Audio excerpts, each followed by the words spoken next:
America ने पाकिस्तान के ballistic missile programme पे पाबंदियां लगा दी हैं। राजनाथ साहब को अल्टीमेटली हो सकता है अमेरिका को खुश करना चाहता हो, अमेरिका को भारत को खुश करना चाहता हो, और ये शायद उसी का एक रिजल्ट और एक इम्पैक्ट। और यहाँ इंडिया तो मौका ढूंढ रहा है कि किसी न किसी तरीके के साथ पाकिस्तान की अफवाज को कट डाउन टू साइज किया जाए और इसके टुकड़े किए जाए ताकि ये अब हमें तंग न कर सके। अमेरिका ने पाकिस्तान के बैलिस्टिक मिसाइल प्रोग्राम पे पाबंदियां लगा दी हैं क्योंकि चीनी सप्लायर्स पाकिस्तान को कुछ इक्विपमेंट सप्लाई कर रहे हैं। चाइनीज फर्मों के ऊपर जो पाबंदी लगाई है, जो बिलखसूस पाकिस्तान के शाहीन 3 और मिसाइल अबाबिल को पार्ट्स जो दे रहे थे, इसको मेरा इसमें अपनी सोच, थोड़े से माजी की चीजें देखें, कुछ अभी के हालात देखें, तो उसमें से जो मैं निकालता हूं, इसमें से एक तो ये चीज इसमें से निकलती है कि राजनाथ साहब का दौरा था आज से 2 हफ्ते पहले अमेरिका का। के बाद उन्होंने यहाँ पे कई नए डिफेंस कॉन्ट्रैक्ट किए हैं। एक तो जो भारतीय इस वक्त मोदी साहब की गवर्नमेंट है, वो बैलेंसिंग एक्ट कर रही है इस वक्त, अपने रशिया और अमेरिका के रिलेशनशिप को बैलेंस करने की कोशिश कर रही है। तो शायद ही उसका इम्पैक्ट हो सकता है। जब वो जाहिर है यहाँ पे अमेरिका के मिलिट्री इंडस्ट्रियल कॉम्प्लेक्स के साथ जब डीलिंग कर रहे हैं, तो अल्टीमेटली उनकी भी कोई टर्म्स होंगी, बातें होंगी, अमेरिका उनको भी खुश करना चाहता होगा। नंबर 1 एक चीज तो ये हो सकती है कि उस बैलेंसिंग एक्ट का एक रिजल्ट है। दूसरा, आप आईएमएफ के पैसों के लिए अमेरिका के पांव में है इस वक्त, जो वो जिस तरीके से मर्जी आपके बाजू मरोड़ ले, आप तैयार हैं उसके लिए।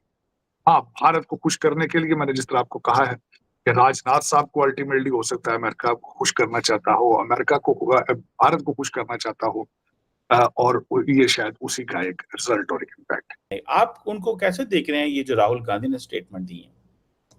जी साहब, पहले मैंने जिस तरह आपको कहा था, मैं समझता था कि ये इनकी, मैंने कुछ स्पीचें सुनी जिसपे मुझे थोड़ा सा शक था। इन्होंने लोकसभा के अंदर कुछ स्पीचें मैंने इनकी सुनी है, वहां पे मुझे थोड़ा डाउट था इनकी ज़हनी हालत पे या इनकी नशो-नुमा पे, वो मैं समझता। लेकिन यहाँ जो आके जो स्टेटमेंटें दे रहे हैं, और बिलखसूस वो जो शर्मा साहब है, जो जर्नलिस्ट जिनके ऊपर ऑलमोस्ट तशद्दुद टाइप इन्होंने किया है, जिससे उनका फोन छीन लिया गया था, उससे मैं बिल्कुल इनको समझता हूँ। जो इन्होंने वो खासकर सिखों के हवाले से स्टेटमेंट दे दी, फिर जमहूरियत के बारे में स्टेटमेंट दे दी, मुझे मैच्योर नहीं लग रहे। मुझे ये बड़ा एक तशवीशनाक चीज नजर आ रही है कि एक बहुत बड़ी पार्टी है कांग्रेस भारत के अंदर, और उसके ये हेड है, और बल्कि ना इनका टाइटल ये है कि ही इज अपोजिशन लीडर। और अगर ये अपोजिशन, साहब, अगर अपोजिशन लीडर की सूरत हाल ये है कि वो अपने घर की डर्टी लॉन्ड्री जाके दुनिया के सामने धोने की कोशिश कर रहा है, वो डैमेज कर रहे हैं भारत के नाम को। जबकि दूसरी साइड में देखा जाए, जब बड़ी मेच्योर स्टेटमेंट दी है डॉक्टर जयशंकर साहब ने, उन्होंने स्टेटमेंट दी है कि world has to rethink, world is thinking about the new image of India. और मैं एग्री करूंगा उससे। जिस तरीके से भारतीय डायस्पोरा, भारतीय टेक्नोक्रेट्स पूरी दुनिया पे ग्रो कर रहे हैं, world has to think to change the image of India. लेकिन अब राहुल गांधी साहब जिस तरह की पिक्चर पेश कर रहे हैं, अफसोस, बहुत सख्त अफसोस। मेरे जहन, मुझे बहुत तकलीफ हुई उनकी ये बातें सुन के कि उन्होंने एंटी इंडियन बातें की आगे वाशिंगटन डीसी के अंदर। बिल्कुल अच्छा मायूब लगता है कि आप किसी फॉरेन कंट्री में जाके और अपोजिशन लीडर हो आप, और आप एक बहुत बड़ी पार्टी को हेड कर रहे हो। हालांकि आपके नाम के साथ गांधी ना होता तो आप शायद कहीं छोले बेच रहे होते इंडिया में। और इंडिया ने अपने इंटेंशंस बलूचिस्तान और आजाद कश्मीर और कश्मीर के ऊपर तो काफी अरसे से बताया, वो तो मानते ही नहीं है, वो तो कहते हैं हमारा हिस्सा है, एंड सो ऑन। और तो मैं समझता हूँ बहुत सी चीजें अनरेवल हो सकती हैं, और लोग समझते हैं कि नहीं, ये तो हो ही नहीं सकता। मगर आप यकीन करें, जिन्होंने तारीख पढ़ी है, कि जब नेशन स्टेट्स कोलैप्स करती हैं तो क्या होता है। ये एक सबक है कि व्हेन नेशन स्टेट्स फेल तो कैसे डिसमेंटलिंग होती है। और यहाँ इंडिया तो मौका ढूंढ रहा है कि किसी न किसी तरीके के साथ पाकिस्तान की अफवाज को कट डाउन टू साइज किया जाए और इसके टुकड़े किए जाए ताकि ये अब हमें तंग न कर सके। और अगर कोई ऐसी चीज यहाँ होती है जिससे रियासत कमजोर हो जाती है, या रियासत के इदारे जो है वो एक दूसरे के साथ लड़ना शुरू कर देते हैं, तो फिर बहुत से दुश्मन बैठे हैं जो आपका एडवांटेज लेके they will cut you down to size, और उससे फिर सबका ही नुकसान हो जाएगा, किसी को कुछ नहीं मिलेगा उसमें।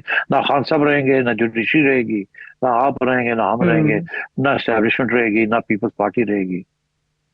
It'll be all up for grabs. लेकिन मुझे आपसे ये जानना है कि इससे जुड़े और कौन कौन से टाइम बॉम्ब हैं जो टिक कर रहे हैं इससे रिलेटेड और हम उससे बेखबर हैं। देखिए 5-6 टाइम बॉम्ब्स हैं, लेट्स आइडेंटिफाई देम। पहला तो टाइम बॉम्ब पॉपुलेशन का है। आपकी इस वक्त जी 190 से ज्यादा मुल्क जो है उनसे सबसे ज्यादा बदतर सिचुएशन है। आपका population growth rate is the amongst the highest in the world. मेरा ख्याल है 5-6 मुल्क ही होंगे जो जहाँ ज्यादा पॉपुलेशन ग्रोथ हो रही है। सबसे ज्यादा पॉपुलेशन ग्रोथ यहाँ हो रही है।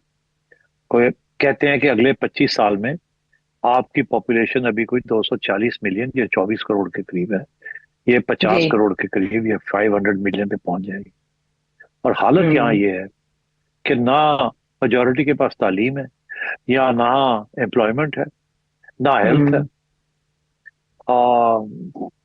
और बच्चे स्कूलों में नहीं जा सकते, पैसा है नहीं चलाने के लिए हेल्थ सिस्टम या एजुकेशन सिस्टम, और कोई तवज्जो नहीं दी जा रही कि पॉपुलेशन को कंट्रोल किया जाए। और सबसे ज्यादा बड़ा टाइम बॉम्ब कि आपकी 90% पॉपुलेशन जो है वो 40 साल की उम्र से कम की है, और 18 साल से लेके और 30 साल की जो नौजवान तबका है, जो सबसे ज्यादा वॉलेटाइल होता है, जो सबसे ज्यादा जिसको जरूरत होती है तालीम की।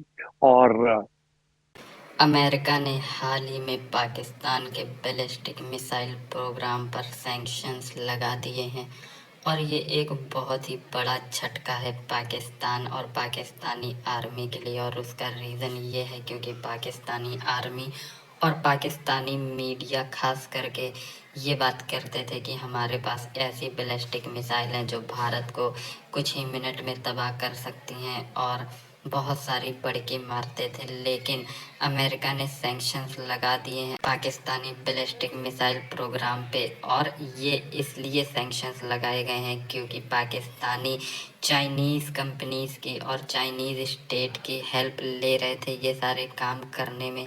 और क्योंकि अमेरिका बिल्कुल नहीं चाहता कि पाकिस्तान किसी भी तरह से चाइनीज़ की ये हेल्प ले, इसीलिए इस पर सैंक्शंस लगा दिए गए हैं। जिसके बाद पाकिस्तानी मीडिया कह रहा है कि हो सकता है कि ये सैंक्शंस इसलिए लगाए गए हों क्योंकि कुछ दिन पहले भारत के डिफेंस मिनिस्टर राजनाथ सिंह ने वाशिंगटन डीसी का दौरा किया था, और हो सकता है कि अमेरिका भारत को खुश करने के लिए हमारे ऊपर पाबंदियां लाद रहा हो ताकि भारत खुश हो।